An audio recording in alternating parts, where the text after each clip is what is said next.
Christmas Every Day by William Dean Howells. The little girl came into her dad's study, as she always did Saturday morning before breakfast, and asked for a story. He tried to beg off that morning, for he was very busy, but she would not let him. So he began. Well, once there was a little pig. She put her hand over his mouth and stopped him at the word. She said she had heard little pig stories until she was perfectly sick of them.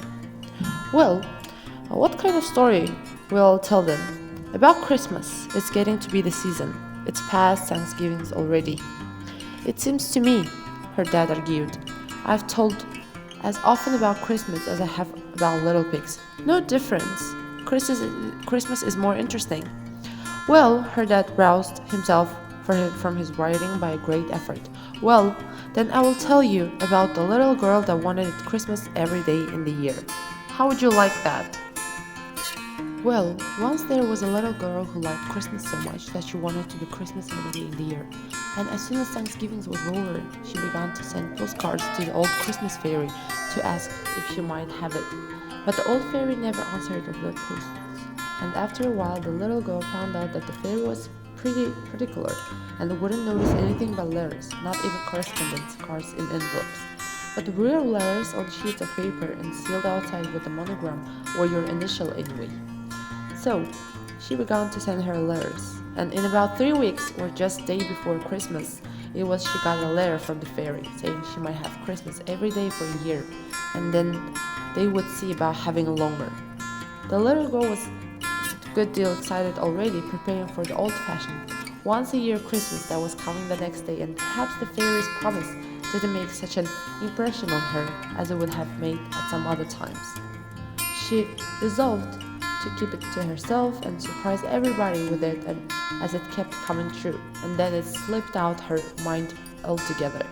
She had splendid Christmas. She went to bed early so as let Santa Claus have a chance at the stockings, and in the morning she was up the first of anybody who went and felt them and found her with packages of candy and oranges, grapes, pocketbooks, and rubber balls, and all kind of small presents, and her big brothers with nothing but tongues in them, and her young later sisters with a new silk umbrella, and her dads and moms with potatoes and pieces of coal wrapped in tissue paper, just as they always had every Christmas.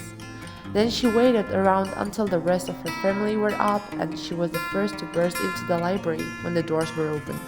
And to look at the large presents laid out on the library table, books, portfolios, box of stationery, breadspins, dolls, little stoves, and dozens of handkerchiefs and skates and snow shovels and little easels, Turkish paste, waterproofs, and the brick Christmas tree standing in the waste basket in the middle. Here, the little girl pounded her dad in the back again. Well, what now? Did I say pigs? You made them act like pigs. Well, didn't they?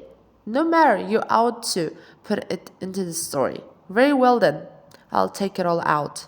Her father went on. The little girl slept heavily, and she slept very late. She was wakened at last by the other children dancing around her bed with their stockings full of presents in their hands. What is it? Said the little girl.